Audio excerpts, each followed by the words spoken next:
Traumatic brain injury and increased intracranial pressure. I want to point out that this is a picture of a gamma knife treatment. The priority concepts that we'll be addressing in this area is going to be perfusion and cognition. The perfusion exemplar is a stroke, and the cognition exemplar is traumatic brain injury. The interrelated concepts in this chapter are mobility and sensory perception. With the traumatic brain injury, this can happen in a variety of ways. Be aware that it is damage to the brain from an external mechanical force, such as a blunt or penetrating force. This is not caused by neurodegenerative or congenital conditions. It can cause temporary or permanent impairment in cognition, mobility, sensory perception, and/or psychosocial function. Now, I want to point out this picture again. Head movement during acceleration or a deceleration injury is typically seen in motor vehicle crashes. And it's also important to note, as demonstrated in this slide, that when a TBI occurs from blunt force, there is often a direct and an indirect injury due to the rebound effect. When we're talking about brain injury, we have two different types. We have primary and secondary. Primary brain injury will occur at the time of injury. It can be focal or diffuse. Focal is going to be in one area of the brain. Diffuse will be many areas of the brain. It can also be open versus closed. In other words, was the skull fractured or penetrated or not? It will be classified as mild, moderate, or severe per the Glasgow Coma Scale. With a mild brain injury, this is similar to a concussion. It may or may not have unconsciousness associated with it. It may not have immediate symptoms. Typically, it will include impaired cognition and/or a headache for a brief period of time. The secondary injury with the mild brain injury would be like the post-concussion syndrome, and these clients may experience a headache, impaired cognition, and dizziness, or develop into the chronic traumatic encephalopathy. This is what we see in a lot of our professional sports players with repetitive hits to the head. With moderate classification, there is a period of loss of consciousness that lasts 30 minutes to up to 6 hours. The Glasgow Coma Scale will be 9 to 12. These clients may have a post-traumatic amnesia for up to 24 hours. If we do imaging of the brain, we may see tissue damage, but we may not. Secondary injury with the moderate to severe brain injuries will be due to hypotension and hypoxia, and intracranial hypertension and cerebral edema. The severe brain injury, the Glasgow Coma Scale, will be at a level of 3 to 8. There will be a loss of consciousness over 6 hours, and there will be tissue damage noted with imaging. A secondary brain injury is defined as any processes that will occur after the initial injury and worsens the client outcomes. The damage will occur because delivery of oxygen and glucose to the brain has been interrupted. I also want to point out that hypotension and hypoxia after a brain injury will restrict the flow of blood to vulnerable brain tissue, and this can result from a moderate to severe brain injury. We see with decreased cerebral blood flow and hypoxemia, cerebral edema. And this can cause a decreased cerebral perfusion and hypoxic brain tissue damage.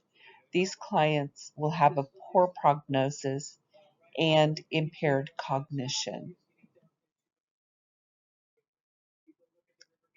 With increased intracranial pressure, it's important to understand the concept of IICP. We know within a cranial fault, there is the brain, blood, and cerebrospinal fluid, and all of this is encased within a rigid skull. So this leaves little room for expansion of any one of these three components. A normal intracranial pressure is 10 to 15 millimeters of mercury. If the client has a sustained ICP of greater than 20 millimeters of mercury, this can lead to death of the neurons within the brain. Increased ICP is the leading cause of death from head trauma in clients that do reach the hospital alive. As the intracranial pressure increases, cerebral perfusion will decrease, and this leads to brain tissue ischemia and edema. In other words, it's taking up space within that cranial vault. It can lead to irreversible brain damage or death. And we also know that hypercarbia, high levels of carbon dioxide, can also increase intracranial pressure because it's a great vasodilator. Symptoms of increased ICP include a decreased level of consciousness, which will be the earliest sign. Behavior changes, which include restlessness, irritability, and confusion.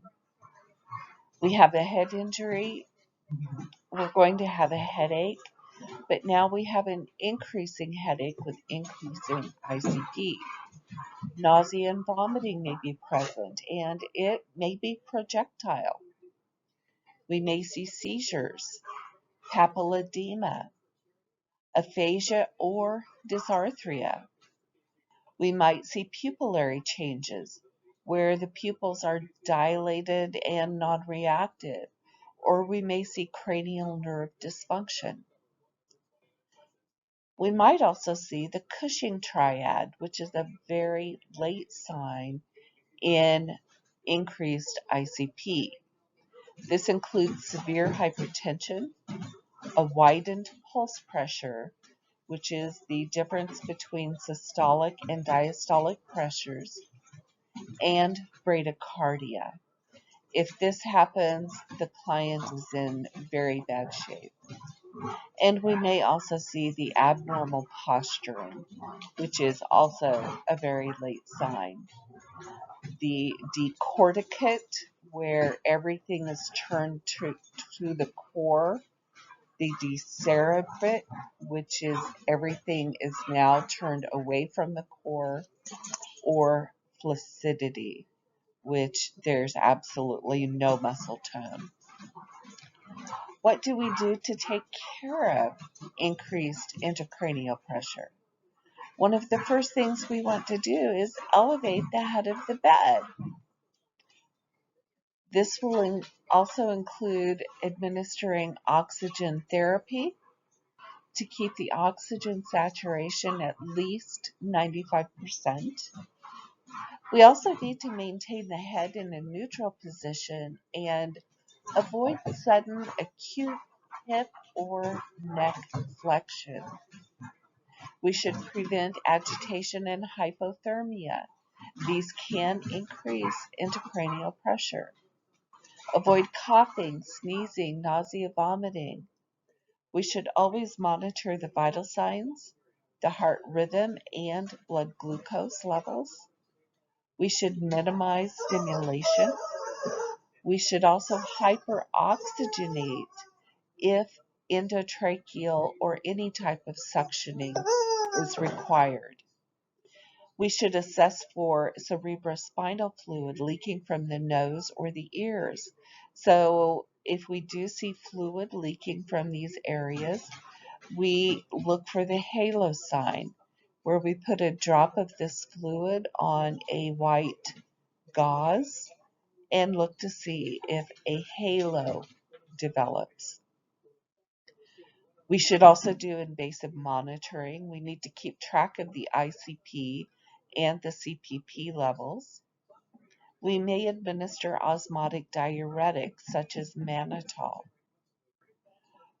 We may do other vasoactive medications or fluids, and potentially cranial surgery to help relieve some of that pressure.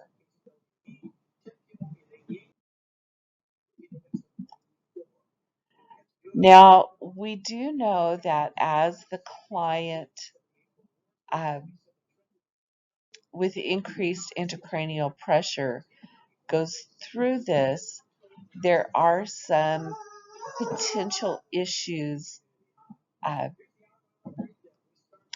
such as, does it look like we'll be able to save this client, or is this client in really bad shape and has a poor prognosis? So prior to the determination of brain death, we should contact the local organ procurement organization for the area. And we should also help determine if the client consented to be an organ donor.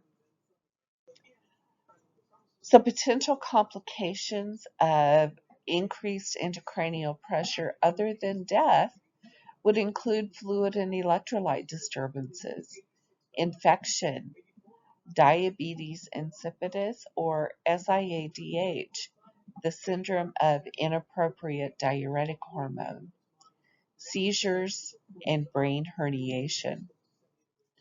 So, how do we determine if the client is brain dead?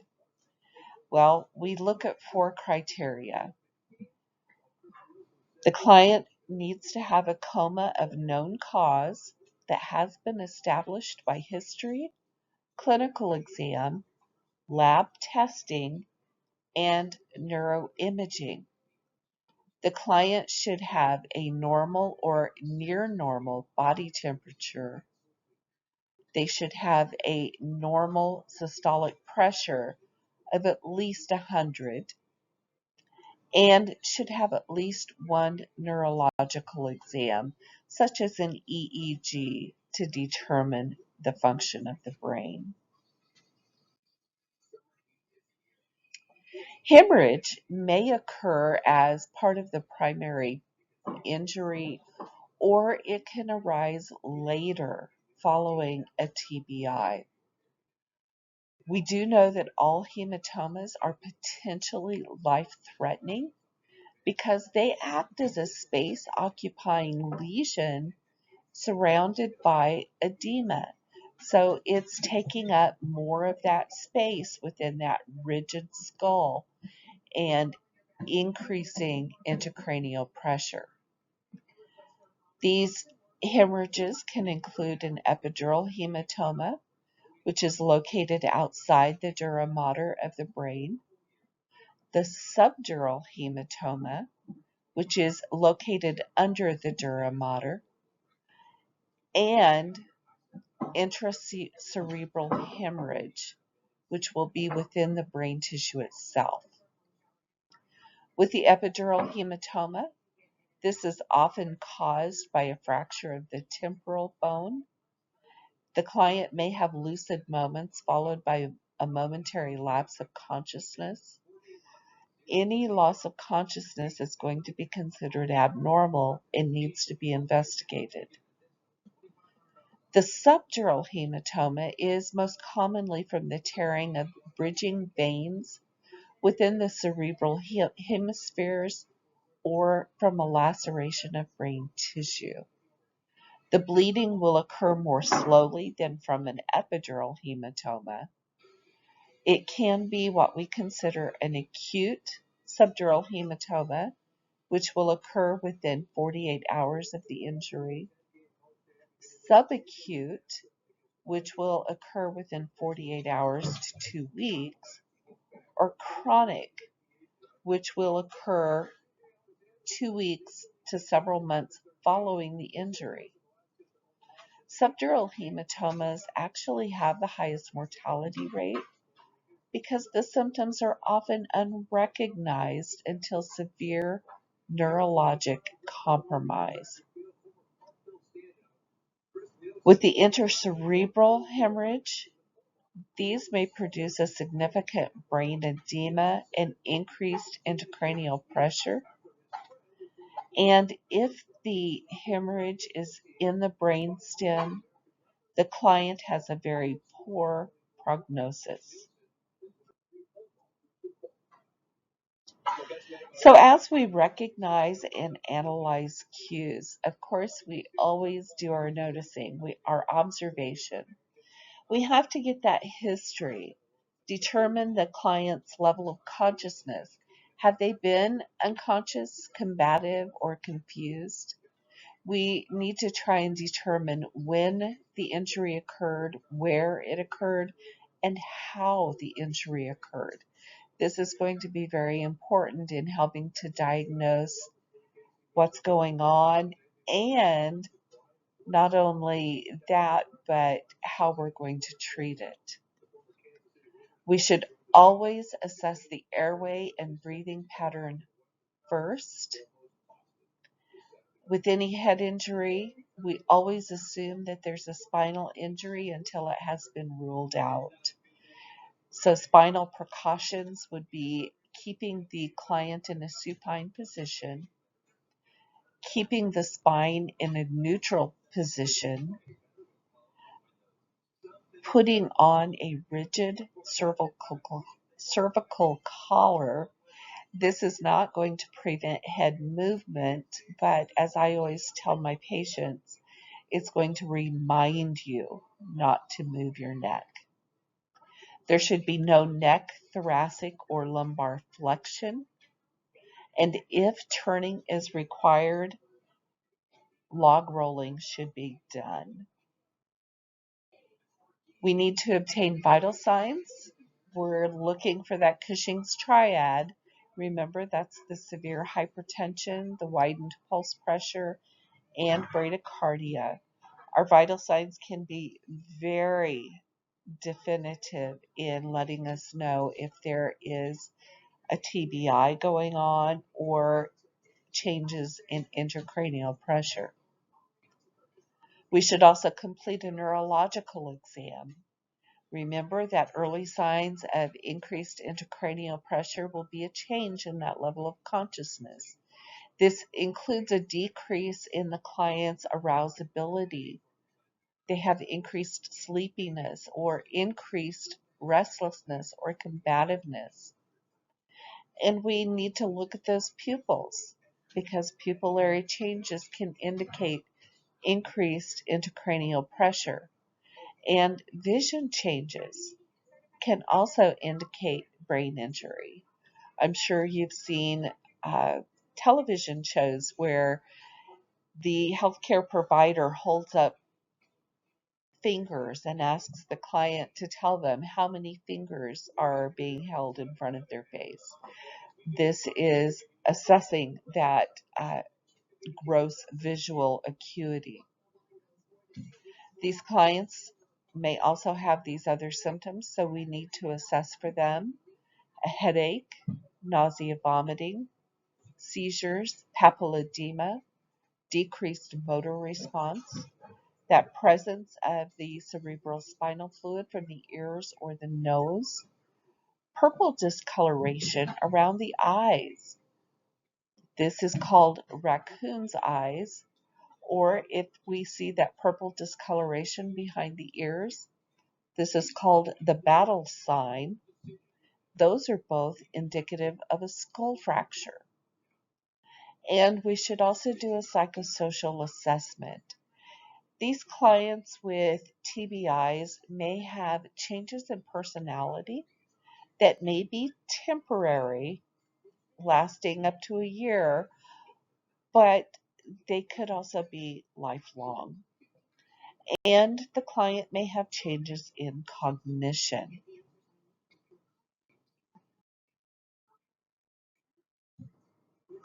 So, how do we prioritize what we need to do in the event of a TBI or increased intracranial pressure? It's going to depend on the severity of the event, and the most common problems will include the potential for decreased cerebral tissue perfusion related to the primary event and or secondary brain injury, and the potential for decreased memory, sensation, and or mobility due to the primary or secondary brain injury. And then what are we going to do for this client? Well, the important thing is to maintain cerebral perfusion. We need to prevent and detect any secondary brain injuries. We're going to do all kinds of diagnostic exams, imaging, and procedures. We may do that drug therapy, which would include mannitol, vasopressin, diuretics, hypertonic saline solution, antihypertensives, or antiepileptics to help prevent seizures. We also need to maintain cognition, sensory perception, and mobility, and this may require cognitive rehabilitation or care coordination and transition management. In addition to these, all of the interventions that were listed for the increased intracranial pressure are also recommended for TBIs. So let's look at a case study. We have a spouse of a client bringing the client into the emergency department, stating that 6 hours ago the client began having difficulty talking. The client has since become progressively worse. The client now has right hemiparesis, and upon assessment of the client, the nurse notes that the client is lying flat in a supine position and has been incontinent of urine. So, what is the priority nursing intervention for this client? Do we provide perineal care, perform a swallowing screen, elevate the head of the bed, or perform a linen and gown change? The correct answer is C. We always have to address the airway first if this is a potential issue. And elevating the head of the bed is going to help prevent aspiration of any oral secretions and also helps keep the airway open. We should provide perineal care and change the linens and do a swallowing screen, but those are not necessarily priority issues. An hour later, after a CT scan, the client is diagnosed with a left ischemic hemisphere stroke. Which manifestations would the nurse expect? Select all that apply.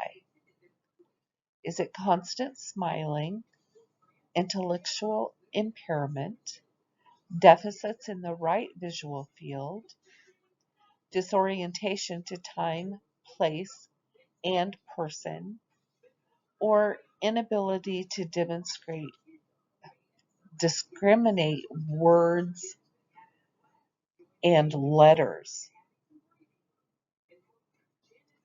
Well, the correct answer is B, C, and E.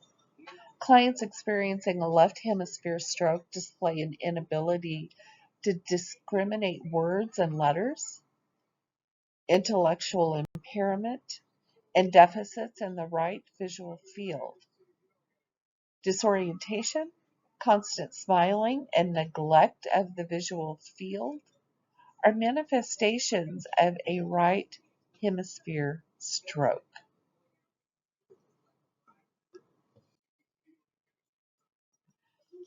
So now the client is admitted to the acute medical unit after 7 hours. The wife asks if the client will be receiving IV thrombolytic therapy. What would be the nurse's best response?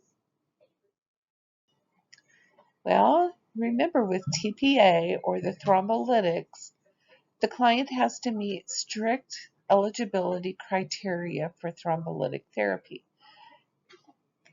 including giving the drug within 3 hours after the first stroke symptoms. And remember, this client is already 7 hours out. 30 minutes later, the wife asks for a glass of water or juice because the client is thirsty. What is the nurse's best response? Well, before we can give anything by mouth, liquids, food, medications, the client has to be screened for the ability to swallow. And that includes looking at the client's gag and cough reflexes. After that swallowing screen is completed, and if it is determined that the client can tolerate liquids or food without aspiration, fluids and food will be provided. So now the client's wife must leave her husband's bedside for 2 hours to run errands. Which nursing action is appropriate to contribute to client safety while the wife is gone? Is it apply restraints, maintain the bed in a low position, sit with the client until his wife returns, or place the call light in the client's right hand? The correct answer is B. Restraints are not applied except as a last resort. We've tried everything else. Sitting with the client for 2 hours is pretty impractical for a nurse. And the client had a left hemisphere stroke. That is going to affect the client's right side. So putting the call light in the right hand would not be effective because now there's deficits on the client's right side. So the client needs assistance with feeding, but the client is able to swallow well. Whom should the nurse delegate this responsibility to?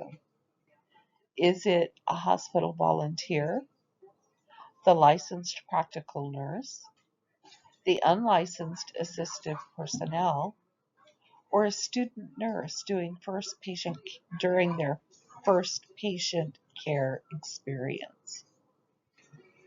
The correct answer, excuse me, would be the UAP. C. So we have a client who has a TBI with a non-reactive and dilated pupils. What condition does the nurse anticipate has occurred? Is it loss of vision, brainstem herniation, intense headache, or projectile vomiting?